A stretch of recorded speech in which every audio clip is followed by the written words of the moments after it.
নওগাঁর বান্দা উপজেলার কাশোপাড়া ইউনিয়নের নাপিতপাড়া বিল গোপনে সাবলিচ দেয়ার অভিযোগ তুলে মানববন্ধন ও বিক্ষোভ মিছিল করেছেন স্থানীয় মৎস্যজীবীরা। তাদের অভিযোগ, সমিতির সভাপতি ও সাধারণ সম্পাদক সদস্যদের না জানিয়ে বিলটি অন্যের কাছে সাবলিচ দিয়েছেন। ফলে বিলে মাছ শিকার থেকে বঞ্চিত হচ্ছেন প্রায় 200 মৎস্যজীবী পরিবার। বুধবার বেলা 11টার দিকে নাপিতপাড়া গ্রামের সড়কে এ মানববন্ধন অনুষ্ঠিত হয়। পরে একটি বিক্ষোভ মিছিল গ্রামের বিভিন্ন সড়ক প্রদক্ষিণ করে। এ সময় বিলটি পুনরায় সমিতির নিয়ন্ত্রণে ফিরিয়ে দিতে স্থানীয় প্রশাসনের জরুরি হস্তক্ষেপ দাবি করেন আন্দোলনকারীরা।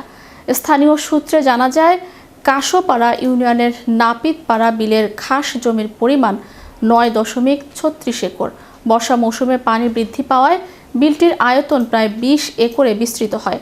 1431 থেকে 1433 বঙ্গাব্দ পর্যন্ত 36,875 টাকায় বিলটি নাপিতপাড়া ও পারকুলিহার মৎস্যজীবী সমবায় সমিতি লিমিটেডের অনুকূলে ইজারা দেয় উপজেলা জল মহাল ব্যবস্থাপনা কমিটি।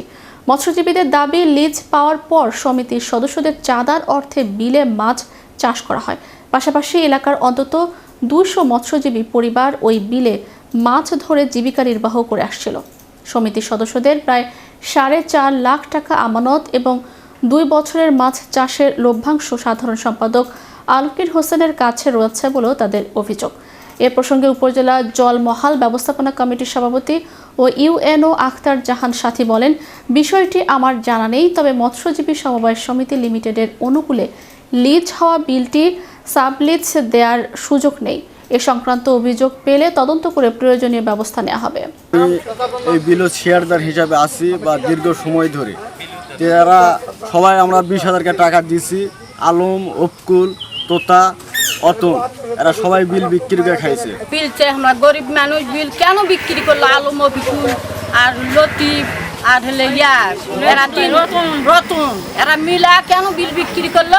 আমরা বিল চাই 10 জন। আমাকে আপত্তি তোমার কাছে, আমরা পারতেছি না ওদের সাথে। আমরা গরিব দুঃখী মাছ আর মারতে পারতেছি না, সবাই অভাব অনটনে তাদের দিন পথ কাটতেছে। আমার এইটুক আকুল আবেদন যে বিল কেমনে আমরা পাবো, তাই আমরা আইনের আচরণে এই মানববন্ধন করছি। বিলরকে দায়িত্ব ছিল, ওরা বেচা বিল খেয়ে দিছে। এখন দর্শকের দাবি, সবাই মৎস্যজীবী সবাই আমরা বিল ফেরত চাই।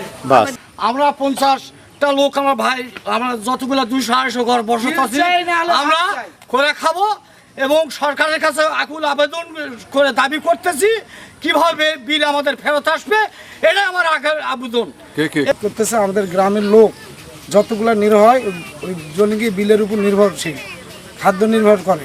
তারা আজ অসহায়, খাবার নাই, পড়ার নাই এবং ওই জলিঙ্গি বিলের কারণে তারা আজ অসহায়।